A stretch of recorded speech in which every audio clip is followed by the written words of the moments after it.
Jai Shri Krishna. Financial services in India, topic of SFM. Also, in shortcut, we can say it factoring. And basically, factoring के अंदर दो प्रकार के questions आते हैं exam में, where we have to calculate the effective cost of factoring to the company, and secondly, the financial viability of factoring. Financially क्या factoring करना viable है या नहीं. फैक्टरिंग के अंदर दो प्रकार से फैक्टरिंग हो सकती है, ऑन रिकोर्स बेसिस और non recourse basis. Recourse means where the responsibility of the bad debt is of the company, and in case of non recourse basis when we do factoring, all the bad debt which will be incurred or will be occurred will be the responsibility of the factor and not the company. ठीक है, तो coming down to the first thing, that is effective cost of factoring. To calculate the effective cost of factoring to the company, following three steps are applied. First, we take out net advance taken. Net advance taken, it is very simple to calculate. In question you will be given average collection period. So average debtors, how we calculate average debtors? Credit sales. So credit sales throughout the year divided by 360, you will get credit sales per day into average collection period if you do. So you will get average debtors which are outstanding throughout the year. Okay, less you do reserves. Reserve means the factor will withhold certain portion of the amount, then it will remit the rest of the amount. So we have to deduct the reserves which will hold by the factor. Then we deduct the commission charged by the factor. Commission will be charged on the average debtors amount, and reserves will also be calculated on the average debtors amount. So after deducting commission, whatever amount we get, on that we calculate the interest component for that period. So we will get, after deducting interest, we get net advance taken by the company or net advance given by the factor to the company.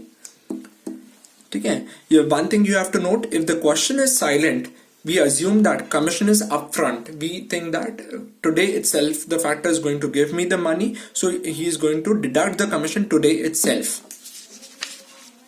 Now coming down to next page, that is second step is net cost of factoring. First we did net advance taken, now net cost of factoring.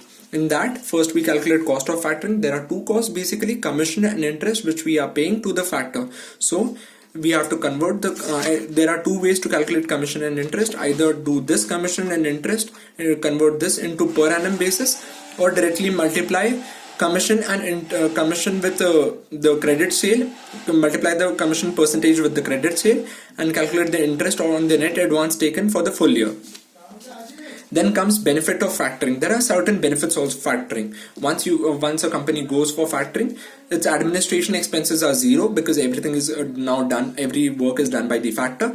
And in case bad debt savings is also there, but only in case of non-recourse, where the bad debt is the responsibility of factor. In case of recourse basis, there is no saving of bad debt because bad debts are to be borne by the company. Only in case of non-recourse basis, bad debt is borne by the factor.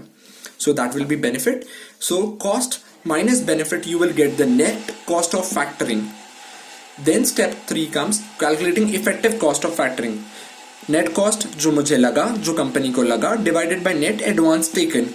Net cost borne by the company divided by net advance which the company got amount to use into 100, you will get the effective cost of factoring.